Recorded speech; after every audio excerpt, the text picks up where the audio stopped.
Adam, Louis Klein, welcome back to the podcast. Fantastic to be back. So you've been doing just the most incredible postmortem on anti-Zionism, and for people who haven't seen your work, I think they're in for a treat today. If we take a step back, I want to start at some of the basics because, as I told you offline, you've been framing things in a completely novel way, in a way that I think the Jewish community should really take to heart and start to put at the root of our collective identity and advocacy against the sort of anti-Zionist movement. How would you define anti-Zionism today in the 21st century? So first of all, I'd say that I think that anti-Jewish hatred today has fundamentally mutated. And so that's my foundational thesis.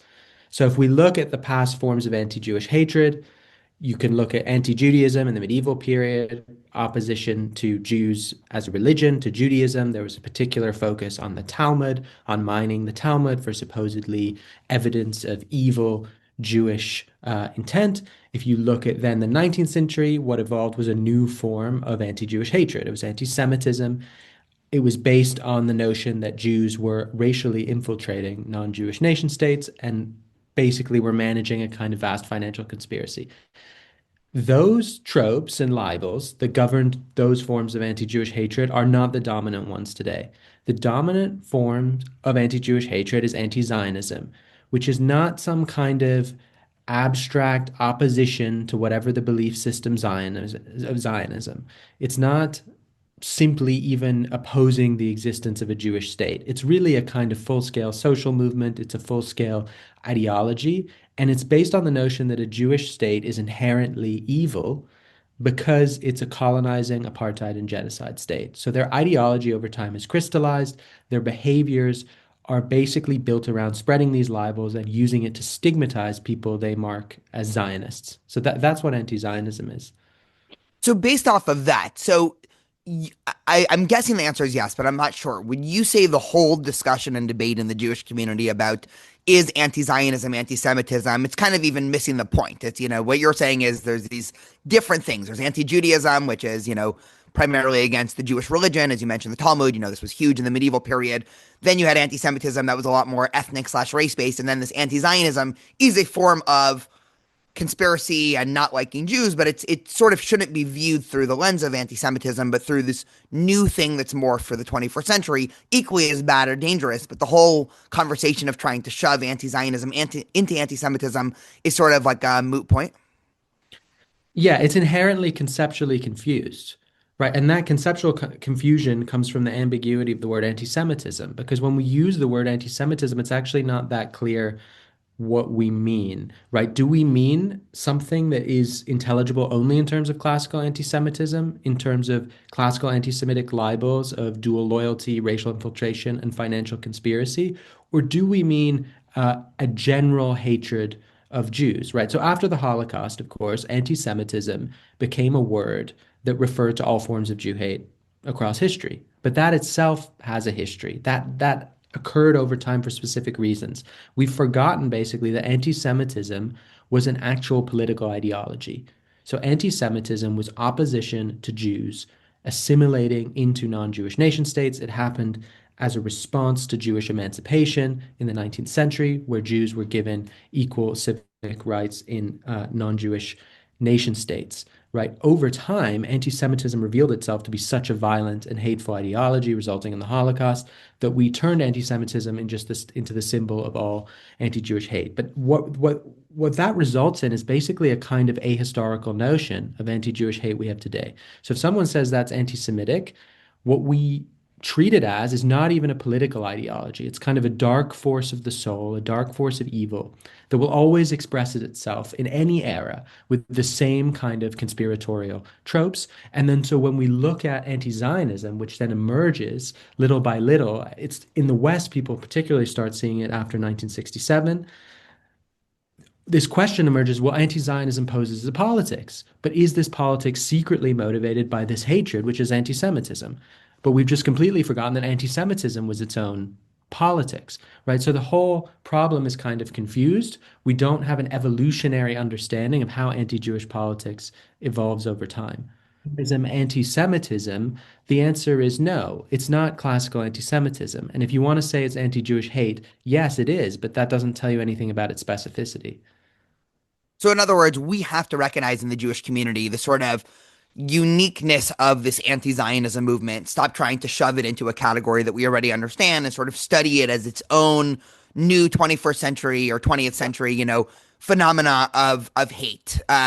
So once we have that, then what? Because classically, the Jewish community has been attempting to understand anti-Zionism through our framework of, okay, we need more protections against Jews. We need more, trainings for people on what classical anti-Semitism is.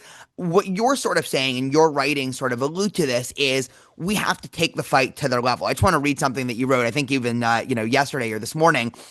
I'm quoting from you, and I'd love to hear you, break this down. You said, "One must learn to speak to anti-Zionists in a completely condescending, objectifying, and paternalistic tone.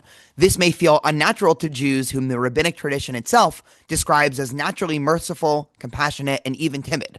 But anti-Zionist power has never come from reason. It comes from the power to objectify and to subject. We should not hesitate to mock, to humiliate, and to speak down to anti-Zionists because they rely entirely on the asymmetry of being able to do that to us without reply." So I'd love to hear you, reflect on that, because this seems to go against, as you, elucidated there, the sort of, and including my sort of, natural disposition of, if you're a student and you walk into my office and you say, well, I've just been reading this thing, or, maybe they're coming at it with a lot more of a strong claim, Israel is a colonialist, genocide empathy entity. My natural disposition would say, okay, take a seat. I'm happy to discuss this with you. Here's why I think you're wrong. Here's why I think this is hurtful. What you're sort of saying, your approach would essentially be the same thing as if that person walked in the room and said, I've been thinking and I don't think women should have the right to vote. I'm curious if am I understanding that correctly, and why? That's exactly where I want us to get to. And the reason is because let's go back to this anti-Zionism and anti-Semitism, the basic paradigm the Jewish community uses. When does anti-Zionism cross into anti-Semitism, which is basically understood in terms of when does criticism of Israel cross into anti-Semitism? So anti-Zionism is given its own kind of exemption clause. It's sort of assumed to be legitimate criticism until it becomes something else, right? So like I was saying before, if you look at these two poles, on the anti-Semitism Zionism side, sorry, you have politics, and on the anti-Semitism side, you have hate. So if someone comes into your room and said, I think, all right, let's just assume it's 1899, just to make the history make more sense. I think the Rothschilds have far too much control on planet Earth. I think they run a secret conspiracy to try and rule over Germany and France. I think Jews control the media. I think Jews are infiltrating our societies. One could then say, well, can I just engage with these people and see if their politics is correct? Why don't we debate it, right? So we've forgotten that the anti-Semitism is also a politics. So the whole notion that anti-Zionism is a politics you can debate, but anti-Semitism is inherently bad is flawed in that respect, right? So I would say that anti-Zionism needs to be stigmatized now, in the same way that it took a long time for us to recognize that anti-Semitism was an illegitimate politics and then call it hate. We need to basically do the same thing with anti-Zionism and recognize it's an illegitimate politics. Now, the libels of anti-Semitism are actually just as plausible as the libels of anti-Zionism. So this is another conceptual confusion. Today, there is a kind of feeling that the libels circulated around Israel have greater plausibility, they seem more legitimate, or at least one should be able to entertain them in some way that the libels of the past you couldn't. But that's purely a result of history. It's purely a result of the way we retroactively look at the past. The truth is, anti-Semitic libels have plenty of plausibility, right? There are international networks of Jews who help each other out. There are rich and successful Jews. Jews were kind of a separate race. If you think about that, Jews were largely endogamous for hundreds of years and then suddenly started entering into society. There was mass immigration into Germany from Eastern Europe at the time.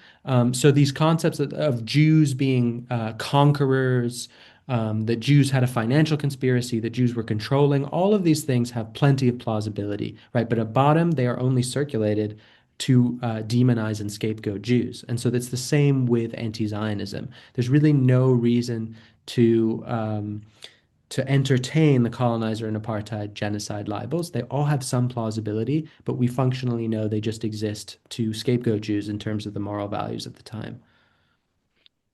If you were around in 1899 and one difference might be, and I'm curious if you think this is a difference. I'm guessing not many Jews themselves fully bought into the anti-Semitism. Some of them, I think, went along with it because they wanted to be, accepted into polite society. I mean, I think the entire story of, say, some of the Haskalah, some of the early reform movement in Germany was exactly an attempt to sort of absorb the anti-Semitic or, in this case, anti-Jewish criticism of, Protestants and also the Enlightenment, people like Immanuel Kant, and absorb that into our self-understanding of Judaism. So that's granted, but I don't believe you'd have a lot of Jews running around Western Europe actually believing in the global conspiracies or, in the medieval period, actually believing in the blood libel and such.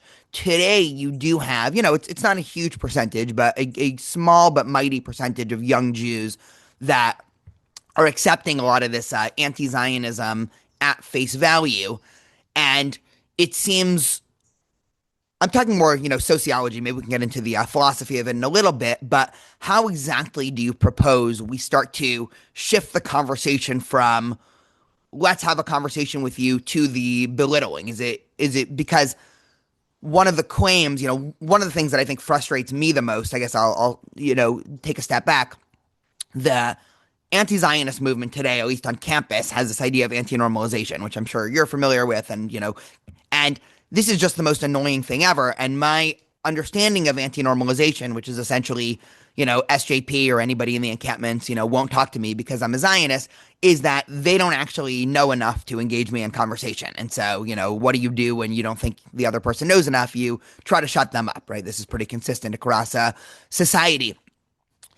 Are you, what you're proposing seems like it's moving a little bit in that direction of saying, well, let's not engage, right? It's not worth it to engage. Whereas for me, oftentimes I feel like, well, if there's going to be a crowd around and this person's coming and spewing all these libels and whatever, if I were to just say, hey, you're being, racist or libelous or anything like that, somebody who's never heard of any of this before, let's say, your random third party on campus walking by, they're not really going to have a good intuition of what to think about this versus if I actually break it down and we talk about, the history and, everything that's very complicated, that person might come away thinking, okay, the Jewish side actually knows what they're talking about on this issue and the other side doesn't. So I'm curious how you would think about this, right?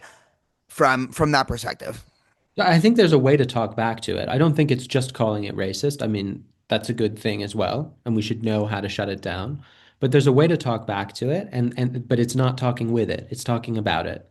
So you need to recenter anti-Zionism. So anti-Zionism basically is a discourse, right? It depends on a kind of structuring of the conversation, a structuring of perception, in which Zionism and Israel is always the focus as an object of accusation, and Jews are always in the defendant role.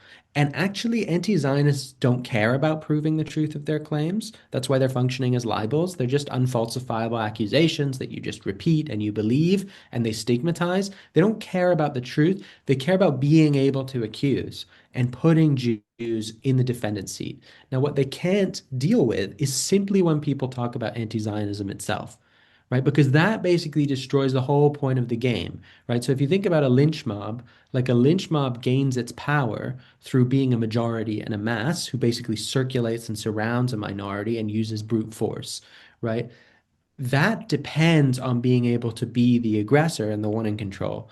As long as you switch the discourse so that anti-Zionism is the thing in the defendant seat, that whole mechanism just instantly collapses. So the way to talk about it is to talk about anti-Zionism's own history of harm.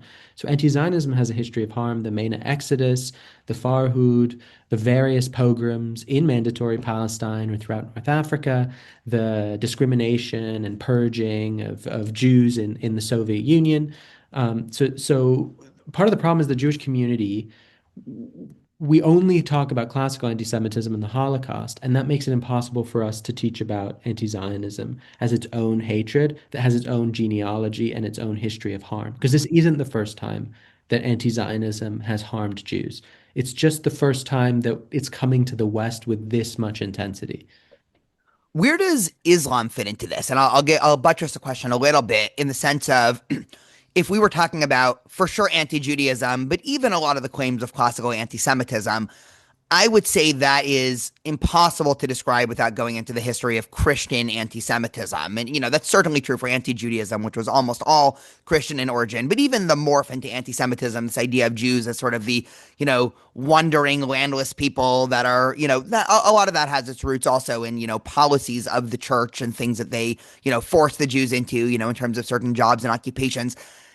It's sort of obvious to anyone paying attention that, in the last 100 or so years, the anti-Zionist movement has, if not started, mostly been propagated by much of the Muslim world. And, today we have this interesting alliance in the West where, you have far left and Islamists that have sort of teamed up to push a lot of, anti-Zionism. So I would love to hear, you reflect, it's sort of obvious where the far left fits into this. And, you had mentioned the Soviet Union before and everything there. But, what is Islam's role in this?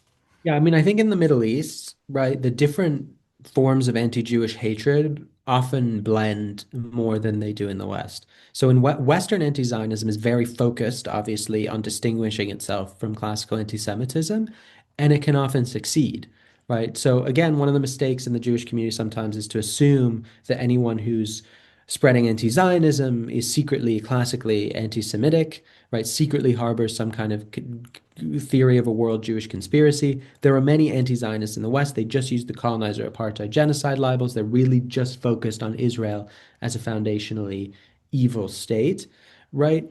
But in the Middle East, these things are often very fused, right? So we know that the Mufti played a major role in spreading Nazism, classical anti-Semitism, the protocols, the Elders of Zion. Through the Middle East, there were other figures like Omar Amin or Johann von Leers, who basically was a Nazi propagandist who worked under Goebbels.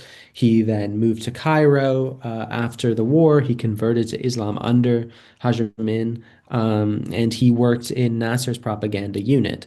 So that kind of classical anti-Semitism is rife. The question of how much this comes from Islamic tradition, as I'm sure you know, is sort of open, right? You have people like Matthias Kunzel or Jeffrey Herf who really try and understand the anti-Semitic elements of Islamism as coming from Nazism, right? But then you have people like Andrew Bostom who think that Islam basically has its own indigenous tradition of anti-Judaism. Like if you look at the Mufti's 1937 speech, he was already working with the Nazis and stuff, but it's all basically traditional anti-Judaic Islamic tropes. There's a whole set of hadith, Islamic traditions of Jews basically conspiring against Muhammad, of lying and deceiving, trying to kill Muhammad, refusing to accept the Prophet. There's a whole supersessionist theology in Islam as well, that the Jews were the chosen people, but no longer. And you see this same kind of set of tropes in Sayyid Qutb and the Muslim Brotherhood and stuff. So the whole kind of Islamic lineage integrates all of the different forms of Jew hatred, right? So it has a own Islamic anti-Judaic dimension. It definitely has a conspiratorial, classical anti-Semitic dimension. The first Hamas charter references the protocols of the Elders of Zion, uses tropes directly from it, and then obviously it also is anti-Zionist. It's taken on the whole anti-colonial rhetoric and calls Israel an apartheid and genocidal state. Yeah, and also, I mean, it just dawned on me, Christianity, to the extent that this was true, at least theologically, attempts to make a separation between church and state, right? You have the famous give to Caesar, unto Caesar, that has been, the drop for a lot of the way that we view politics, at least today in the West. Again, whether or not that's been true in every iteration of Christendom is, obviously not, but Islam explicitly started out as much more of a political centric movement. And, you even see some of the earliest stories in the Quran and the Hadiths, and even, these stories of, interactions with the various Jewish tribes and Muhammad. You have the Banu Nadir and a couple other ones. And so Islam's always been a lot more connected to conquest of land and, military slash, political control of certain areas, which I think naturally leads into the idea of, even, I'm reminded, when they found the ISIS flags and it included Spain, right? So radical Islamists and fundamentalists have always had this idea that once Islam conquers a land, that is sort of, forever in the, wider Islamic world. And so that's just sort of another reason of, just another log to sort of throw on the fire there that I think might be unique in the Islamic world of, well, it just so happens that Israel is in the midst of a wider sea of the wider Islamic world, which then again, I think it pairs nicely with them adopting the model of, anti-colonialism. But of course, when you're actually when you look at what's happening in Arab media and everything, they're not talking about it from the colonialist perspective internally. They're talking about it from a religious perspective. It's just helpful for them to sort of front to a Western audience the sort of 21st century version, which is apartheid and colonialist and all of these things. Whereas for them, it's much more of a religious struggle, and that's something that I think I've very sharply changed my mind about in the last 10 or 15 years in terms of at least is the Israeli-Palestinian conflict much more, political and religious. And now it's so hard to see it not through religious lenses, at least most of the time. I don't know if you have anything to add there. There's a couple other questions that I wanted to get your thoughts on. I assume you've seen the recent, really interesting and sad situation with Peter Beinart. I'll give a little bit of a summary for people that are probably not as chronically online as we are. But Peter Beinart is a outspoken, vehement critic of Israel. He started off maybe 10 years ago. He was, a two-state solution person, but then publicly came out, against the two-state solution, which essentially, came out against Zionism. And since the war on October 7th, he has just been, in my mind, consistently devolving and adopting more and more, anti-Zionist tropes and everything like that. And he was invited to Tel Aviv University. I think, somewhat to the praise of Tel Aviv University that they want to engage, although you might disagree. But he went and then he had this, multi-paragraph mea culpa where he was basically probably got some criticism from some of the BDS movement. And essentially it was the most ridiculous piece of self-flagellation I've ever seen. I mean, and so I would love to get your thoughts on sort of the psychology of, because Peter, I think he represents, again, not a majority, but a group of Jews who, again, they have absorbed so much the criticism of anti-Zionism that they hate themselves. I mean, I don't even know another way to frame it. And I think that's also part of the whole story here. Yeah, I think part of the problem really is to go back to the beginning, let's say that the pro-Israel versus pro-Palestinian framing, right? That this is really just political opinions about a conflict, and there are two camps, and they're like soccer teams, and you join these camps, pro-Israel and pro-Palestine, right? Now, if you're someone who cares about the other or that's part of your self-conception, right? You're kind of a self-denying person, right? And you can't not see the other, you can't not see Palestinian suffering. And you have a group, anti-Zionists, who are essentially exploiters of Palestinian suffering and of Palestinians to try and drive a kind of hate movement, to constantly construct the image of Israeli and Jewish cruelty, right? You will be driven to that camp, right? And the pro-Israel side will be increasingly defensive, basically being attacked constantly by libels, and might also become sort of unable to see the Palestinian suffering, right? So you have this kind of schism that's happening because of the framing. Now, if we change this framing and we look at it as anti-Zionism is actually what drives the conflict in the first place. The anti-Zionism is actually the cause of Palestinian suffering. And anti-Zionism is actually an institutionalized system of injustice at the UN. It's structural bias, whether that's also UNRWA and the exceptionalized right of return, which keeps Palestinians in a permanently stateless condition. And it was Arab nationalists who chose to pursue that policy, who chose not to integrate Palestinians into their own societies.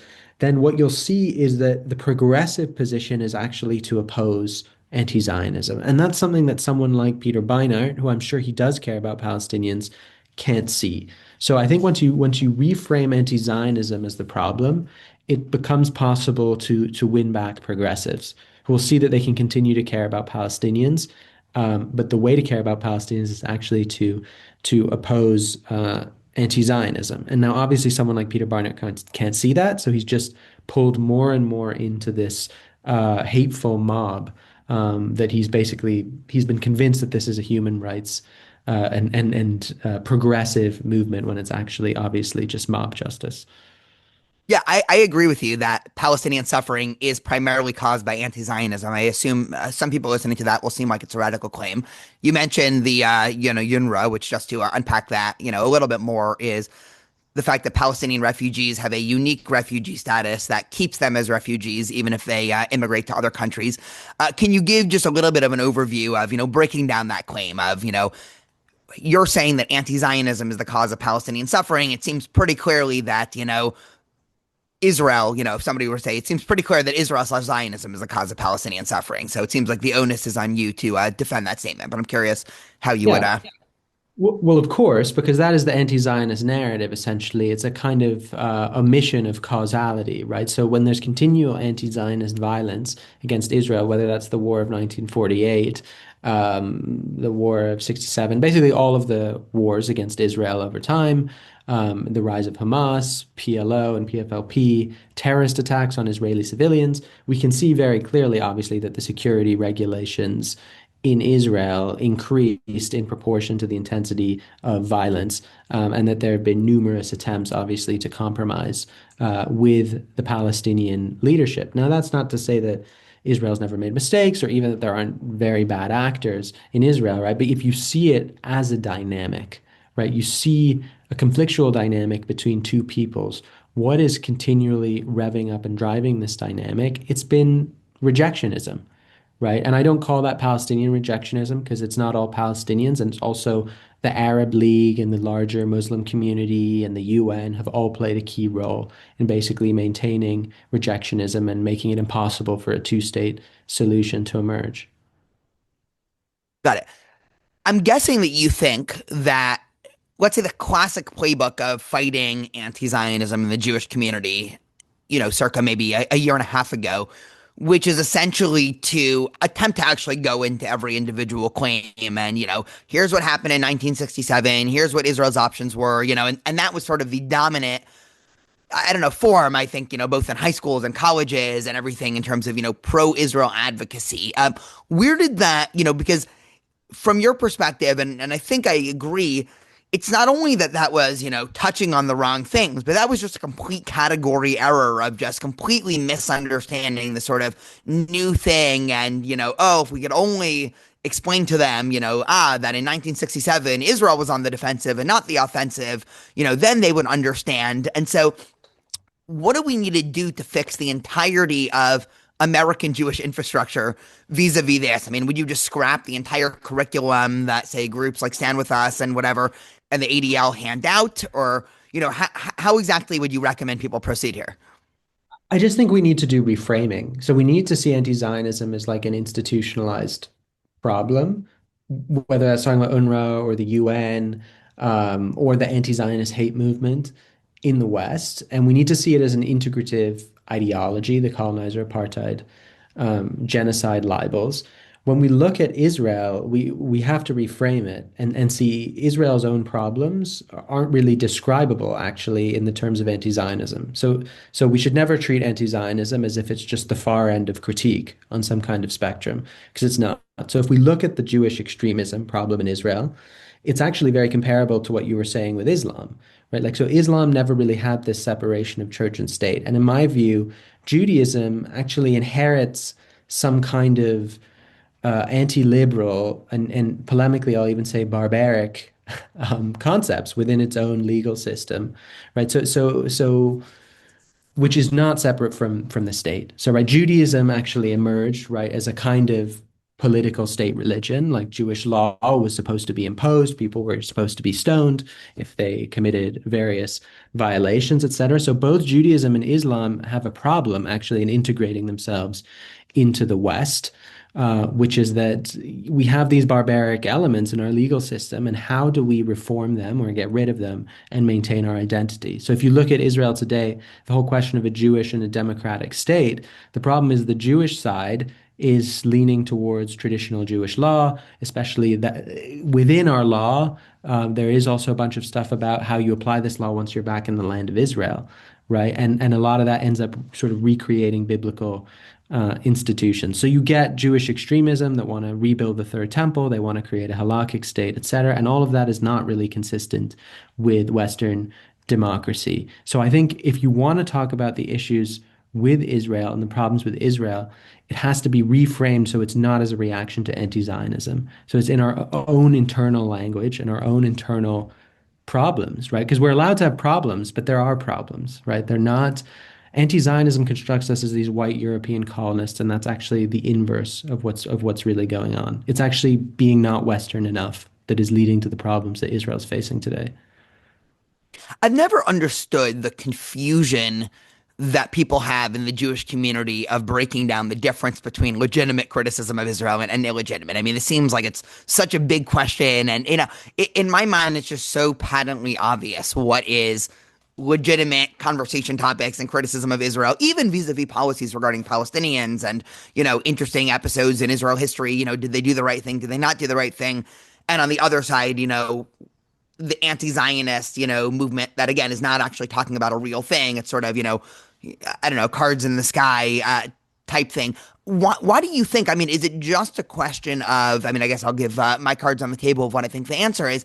Is it just a question of people in the Jewish community don't actually know that much about our history as a people and Jewish conception and Jewish tradition and Israel that they, that the lines between these two things get blurred? But because your average, even Zionist Jew that I will talk to on campus, they have absorbed a little bit of the anti-Zionist framing. They disagree with it, but they at least do think that it is a reasonable interlocutor position to engage with of, okay, this person thinks that Israel is an apartheid state. I don't think that Israel is an apartheid state, but again, in some abstract framework, all countries run some spectrum from apartheid to the most equal society you've ever been in, right? Let's posit that there's never been the most equal society you've ever been in. So every society in the history of the world can be on some spectrum of Mm. apartheidness, right? Let's just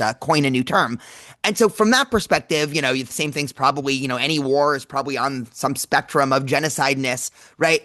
And so you can, right, put all of these anti-Zionist criticisms just into your normative view of the world. I mean, again, it's that's probably why they have so much staying power. But we wouldn't accept that for anywhere else. Meaning, if somebody started saying that, you know, I don't know, Italy right now is an apartheid state because if you look at the different, I don't know, backgrounds of the people that have a lot slash a little and the policies, right? It's clear, right? Nobody would accept that, even if it would be, I don't know, an eighth percentile on the apartheidness scale. But with Israel, if it's on the 8% of the apartheidness scale, people would point to those 8% of things and say, see, Israel is an apartheid state in a way that, again, this is why I think why I agree with you that it's a hate movement because it is only applied to Israel. But I mean, why do you think in the Jewish community, it's absorbed to now the question of whether or not Israel's an apartheid state is in a lot of Jewish communities a sort of a normative conversation that one would have as opposed to saying, this is a load of BS. Yeah, I think it's the anti-Semitism model we're using that has this exemption clause for anti-Zionism and makes it impossible for us to even see anti-Zionism. Because since we always need to describe anti-Zionism in terms of secretly being anti-Semitism, right, or being legitimate, we can't just take it at face value, right? They're hidden anti-Semites or they're not hidden anti-Semites. They're saying something legitimate.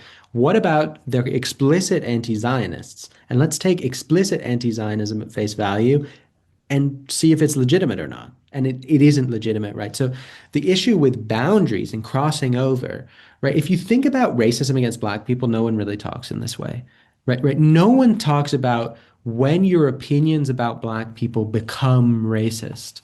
Like people just recognize racism as a certain specific kinds of behaviors, assumptions, ways of objectifying, ways of dehumanizing other people. So one way I think about it is when people ask me, well, what's a legitimate criticism of Israel? What's not anti-Zionism? Because sometimes people read what I'm saying as saying, well, it's all They're still thinking of it in terms of the anti-Semitism paradigm. So they just say, well, you're just saying anti-Zionism is anti-Semitism. You're saying it's all anti-Semitism. There's no legitimate critique. My response to that is basically to say, I'm not so interested in what isn't anti-Zionism. I want to know what is anti-Zionism. And once you can see anti-Zionism, you will see its boundaries because it's a real phenomenon, right? So the problem is that too many people have trouble seeing the actual phenomenon, even though it's hiding in plain sight. There's a mass movement. There's hundreds of thousands of people on the street, right? They speak in almost identical ways. They use all of the same slogans, and there's trouble seeing it because we want to say it's secretly anti-Semitism. But like a cup or a tree or a dog or a house, when you have a real object that you perceive its boundaries, and then you know what it is and what it's not. So it's not an abstract question. It's not about tabulating different opinions one can have about Israel, which one's anti-Semitic and which one's not. It's just seeing and recognizing the phenomenon. And to do that, you need description, you need ethnography, and just more basically, you need just people talking about it. Where has academia, or why has academia gone so wrong in this regard? Whereas, entire fields of study have been completely taken over by this anti-Zionist form of thinking, to the point where last time you were on the podcast, maybe about a year ago, and, I was we were talking about fields, in the humanities and social sciences, and how in my mind a lot of them have lost, just all intellectual credibility, just because of the way they talk about this. So why would I trust them for anything else? But where does that come from? Meaning, presumably scholars who go into fields such as, I don't know, anthropology and sociology and the like, they seem like they're smart people, and a lot of them, do want what's best for the world. But just it's so obvious reading a lot of what's come out of those fields in the last few years that they've just been completely taken over by this way of thinking that it's hard to believe that they even imagine what they're saying is true. I mean, I was on Facebook a couple of days ago, right before Thanksgiving, and I was, spammed with this ad from Mondoweiss, and it was something that if I didn't know that it was a far left wing, media outlet, I would have thought it was satire. It essentially was a picture of a Thanksgiving dinner, and each of the different, food items were saying, as you're eating your Thanksgiving dinner, make sure to understand the settler-colonialist, nature of Thanksgiving, which, okay, that's probably a factually true statement. But then, they said the turkey represents, the bodies of Palestinians who are suffering under Israeli occupation, and the cranberry represents the fact that Israel attempts to smooth it over with sweetness. I mean, it was literally like a reverse Passover Seder, blood libelous way of understanding Thanksgiving. And, behind that, you have an entire progressive world and academic world that's seeing something like that and saying, this makes 100% sense to be telling American families that their sole goal when they're eating Thanksgiving dinner this year is to remember just how terrible Israel is. How do they not see that? I mean, it's almost funny. I mean, when I saw it, I literally cracked up, and but it's scary at the same time because it just seems so obvious from our perspective that this is just such a deranged way to view the world, and how Israel and Zionism and Jews are inculcated at the center of it. But what went wrong in these academic fields that it's turning out stuff like this? Yeah, I mean, there's two things in what you said. I mean, one is this question of how is it that most Jews, just see this instantly as like this is deranged Jew hatred, right? And then the people who are doing it think that what they're doing is completely legitimate, right? So I'll address that first because I think it's important. I think there's kind of a disconnect right now between Jews' lived experience and the models we're using and the language we're using that's not able to communicate to non-Jews and to anti-Zionists themselves, and that is what we experience it as Jew hatred. We call it anti-Semitism.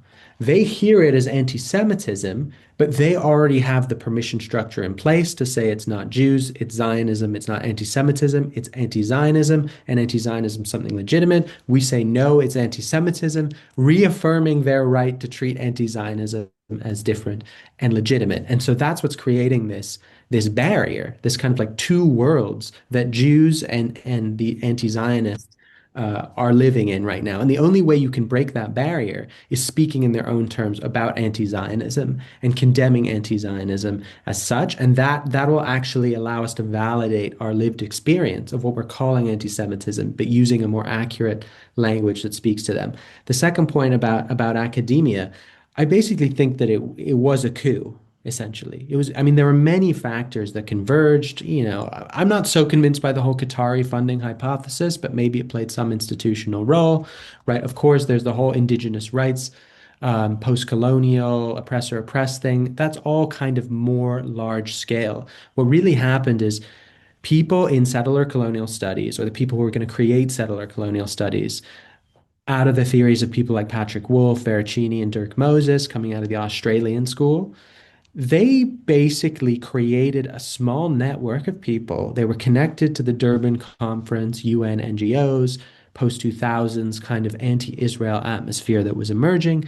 They created a small network of people who reinvented the Israeli-Palestinian conflict as settler colonialism. So Lorenzo Veracini's book in 2006, Israel and Settler Colonialism, he's actually arguing this very explicitly. We shouldn't see this as a territorial or religious conflict. It's a settler colonial situation because it wasn't mainstream. Most people thought these are two nations. This is a national conflict between two groups that are also sort of religious groups trying to achieve their national liberation, right? So settler colonialism was not mainstream. Settler colonialism basically said that Israel is inherently genocidal and it's all of its actions against Palestinians is a protracted genocide. So they basically created a discourse within academia based on these premises that, of course, were untested, right? Because everyone in the discourse just assumed these premises to be true, right? And then they built this and it expanded and it started to perfectly fuse with the whole emphasis on indigenous rights, recoding the Palestinians as indigenous until it became basically the most virtuous and trendy theory in academia. And it could instantly condemn Israel as genocidal. It could instantly condemn Israel as the very embodiment of everything that is taken to be wrong today: racism, colonialism and genocide, white supremacy, etc. And they basically just kind of ballooned.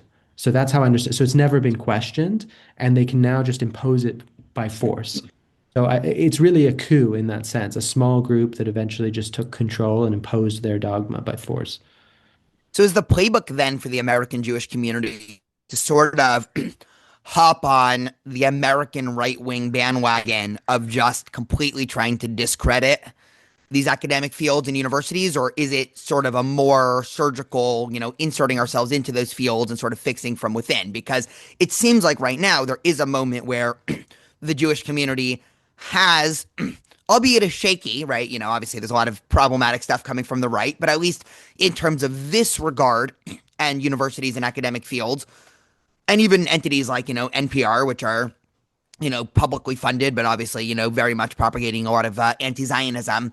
It seems like we have an ally, in people like Donald Trump who want to say essentially, okay, well, we should just, got all the funding to these universities and essentially do what you're saying to do to individual anti-Zionists, which is just not say, this is interesting, but we think your methodology is a little bit faulted, but essentially just say, this is a bunch of crap. We're not going to fund it, go away. And so because this has been, a big tension, I think in the Jewish community, also in myself. I mean, I don't know what I think about, say, Trump's federal policies towards universities. I'm subject to changing my mind on this, week in and week out.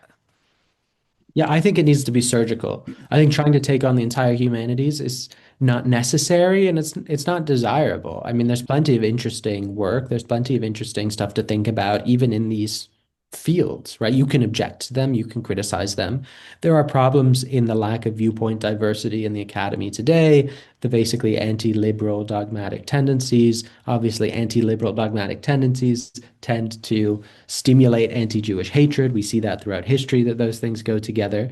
But we need to really know what anti-Zionism is. We need to pick it apart and we need to develop our own critical discourse around anti-Zionism. That's the safest way to do this. And you can also do it within the bounds of academic freedom, as long as there are people who are willing to fund it and there are people who will grant it space within the university. Right. So we need a critical discourse of anti-Zionism where we describe anti-Zionism as a hate movement, but we also, and a holistic ideology, and we trace its genealogy, right? So anti-Zionism today gains so much power from this false assumption that it's just this set of opinions or beliefs about Israel that come out of nowhere, right? That they're just a spontaneous reaction to Israeli policy, or even worse, that they're somehow Jewish, that they're somehow the same as the Jewish anti-Zionism that pre-existed 1948. This is the kind of thing Shaul Megid says, right? This is just complete nonsense, right? It's a kind of word game and magic trick. There is a real history to anti-Zionism. You can trace genealogically the specific libels that anti-Zionism uses, the colonizer apartheid genocide libels, the various families of libels around them, right? So colonizer, there's also the kind of white coding, there's the kind of it goes back to this theory of Jewish conquest that's then applied to the Arab majority in Palestine. The apartheid libel goes back to these anti-Judaic tropes of Jewish supremacy, of the chosen people. And the genocide libel we know is a kind of Holocaust inversion. So we can study all of that. It has no relationship to Bundism, binationalism, or Haredi Judaism, has no relationship to any of those things. So it's just not serious scholarship whatsoever to conflate those things. But unfortunately, there hasn't been enough of a discourse around anti-Zionism to show that, because there's just been a discourse debating positions about Zionism. Zionism versus anti-Zionism with a hyphen, as if they're kind of opposites, right? And so we need to get beyond that, in my opinion, and develop this critical discourse of anti-Zionism. But just to push a little bit, if a full gender studies department or Native American studies department at a public university, say they have, I don't know, 5 full-time faculty members, and all of their courses and scholarship in the last 2 years have turned into anti-Zionist factories. I mean, I have a student at UCI who is a Native American studies minor, because she's half Native American. And in the last 2 years, it's actually insane. I mean, her classes have literally shifted from talking about Native Americans and American history to talking about Palestinians and anti-Zionism, and they've just turned into anti-Zionist advocacy factories. There's been many instances of professors actually bringing the full class to the encampment because this is the way to really show your Native American academic pride is to go to the anti-Zionist encampment. Fixing that from the inside, you know, that might be an impossible task. I mean, maybe, fields that are, that have a history to it, such as sociology and anthropology, right? Like those can probably be fixed. But it does seem like there are some fields out in the margins of, like ethnic studies and the like, that it just seems like I just have no idea how one would go through fixing gender studies in regards to this. There's also other problems in gender studies that, and so the sort of tear it down playbook, or not even tear it down, right? Because that's an action, but the sort of withholding of funds, right? Of public funds. I mean, nothing makes me more upset than when you know, California has high state tax, right? And so our tax money is going to professors who are then teaching anti-Zionist libels. Same thing with things like NPR, where our tax money is going to NPR to sort of turn out anti-Zionist libels. Mhm. If we have a president or someone in Congress or a governor who's saying, I'm willing to just shut off that money pipeline, why shouldn't Jews be lauding this? So maybe I'm being a broken record, but why is it that these people think they can get away with this in academia, right? They've been called anti-Semitic many, many times. There have been attempts to try and shut them down for anti-Semitism, and they feel that they're just kind of being oppressed, that they're being victimized, that they're not being allowed to develop their so-called anti-Zionist critique, really, that they're not being allowed to spread anti-Zionist libels. And the reason they feel that way is because no one is telling them that anti-Zionism is wrong. There's no one out there just being like anti-Zionism is bad. Adam, have you talked to a gender studies professor and tried to say that they're wrong? I mean, like, it's.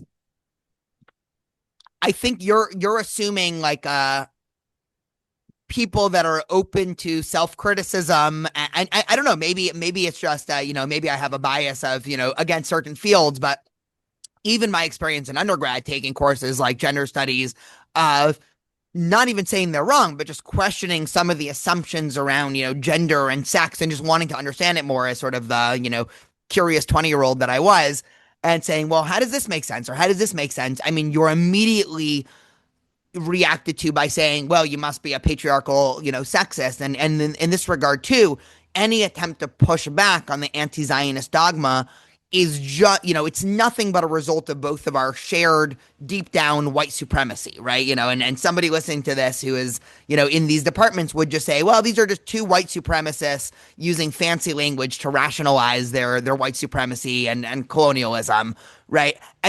That's the only way they'd be able to understand this. I mean, it would take an entire sea change to begin to fix this. Right, and so you can't force them to be conservative. That's a terrible strategy, in my opinion, because people want to be progressives if they're already progressives, and they even want to care about Palestinian suffering if they already think that they care about Palestinian suffering. So I think the actual answer is the opposite. You need to be able to explain why anti-Zionism is racism in their own language. You need to actually master leftist academic language and master those tools and understand how these people speak and think in order to condemn anti-Zionism. So you need to develop your own terms, right? Like white coding, right? Like that's a new term, but it's also a language and a kind of effective relation that they can understand. That it's a way of coding, racializing, objectifying people to actually describe them as white colonizers, right? So it's sort of new in its content, but you can give it a kind of linguistic form that's intelligible to them. And only then will these people start to understand Jewish identity again, right? Because that's what so many of us found out since October 7th. We thought that most people kind of, or at least I did, had a basic understanding of who Jews were. And then we suddenly discovered, oh, they think we're like white Christian fundamentalists or something that have no belonging in the land of Israel. That's completely crazy, right? But it was these models that they have internalized about European colonialism that led them to fit Jews in, to slot Jews into that. So we have to kind of be able to reframe, repermute these models. For example, like Jews are neither just Western or non-Western. Jews have a kind of trans-civilizational identity, and that's something that they can understand if you explain it to them, right? But right now we're not explaining it to them because we're some of us are saying, oh yeah, Jews are Western. We're defending Western civilization. Others of us are saying Jews aren't white. We are Oriental. We've always been dark. We're Middle Eastern, right? So we're not actually explaining Jewish identity to them in terms that they can understand. So we do have a problem in communicating because we're not meeting them where they are already at. But it's also the opposite. The disposition that the progressive academic world has towards Jews is quite literally the opposite of their stated preference towards other minority groups, which is you have to try to understand minority groups on their own term. And, the subjective identity of, say, the trans community is what's the most important. And both of us, as sort of cis men, can never truly understand what it means to be trans because we are not that. But then when it comes to Jews, they don't even, it seems like they don't care at all what Jews have to say about our own identity. And it's just sort of, any attempt to sort of have the critical conversation within those fields is met with, again, just pushback, which is why, I mean, I'm only pushing you on this because it seems to be in conflict with, your essay that I quoted from earlier, which is essentially just saying, you guys are racist, you guys are crazy, this is not, real academia. And so that does seem like it requires a much more, holistic attack on these institutions. Again, maybe that doesn't come with a, specific funding attack, but just, when people hear the term, gender studies, right? I'm going to pick on gender studies just because I took a couple classes in this in undergrad, and I've talked about this on the podcast before. And also, these fields have, I think, been the most anti-Zionist adopted fields, right? I want the average person, walking down the street, if they hear gender studies, to almost think of that as like the butt of a joke, right? Like, oh, where'd you hear this from? Like, the gender studies department, and like, oh, ha ha ha, like nothing serious comes out of there. But this seems to be exactly what you want to happen in terms of fields that have adopted anti-Zionism. So that's why I'm a little curious why you want to actually preserve some of these fields, but just change from the inside.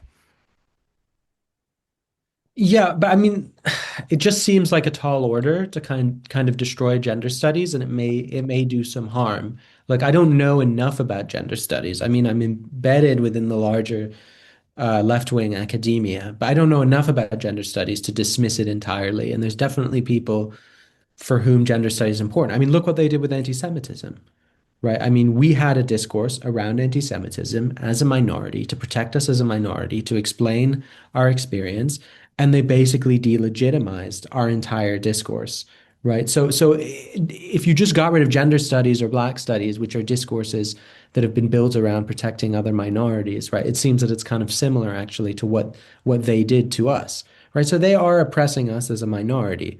And that is also why we can use these tools and why eventually they will be able to see what they've done wrong because they know that we are an oppressed minority. They know we are victims, right? They've built their entire discourse as a way to try and displace and invert that recognition, right? They've inverted the Holocaust because they're threatened by the moral capital that the Holocaust gives Jews, right? They've inverted our status as victims and turned us into oppressors. These are all extremely deliberate ideological constructions. But if we reframe the discourse, if we sort of invert it again, so to speak, as a kind of dialectical process almost, will get them to see within this new paradigm, this new framework of anti-Zionist oppression, that anti-Zionism is a way of oppressing Jews, and they will see us again as victims. But we can't just use the old Holocaust anti-Semitism model to do it. Got it. Okay. I think that's fair. One more question, and then if you have anything else, would love to hear it. This is a very annoying question, so I'll preface it with this. And usually I actually don't care to hear people's answer, but I care to hear your answer to this. What is your preferred, solution to the Israeli-Palestinian conflict? I know I said annoying question, but, because it seems like the two-state solution model, at least the people that are still that's still their preferred solution. It seems like they have at some level absorbed some of the anti-Zionist criticism, but yet the other model, seems unattainable for reasons of, again, there still are bad things that can happen, immoral things that Israel can do in the future, right? Separate than all this, anti-Zionist libel talk that we probably would feel uncomfortable if Israel actually did it. So, I don't know if I'm the person to really give that answer because I think that it's a diplomatic issue that happens on the ground over time. But obviously, you need the dismantling of anti-Zionism as a governing ideology, whether that's within the PA or whether that's Hamas. Um, and you're also going to have to deal with the rising Jewish extremism within Israel at the same time, and people who want to conquer greater Israel, because obviously that's not going to happen. okay, that's fair. We've been talking for a while. Anything else that we didn't get into? Not that I can think of. Perfect. Well, I assume most people listening to this probably follow you on social media, but if you have not, I strongly recommend. I mostly see your stuff on Facebook, but are you posting anywhere else? Yeah, I post on X and I post on Substack. Amazing. Well, highly recommend you give Adam a follow. And Adam, thank you so much. Thank you so much, Daniel.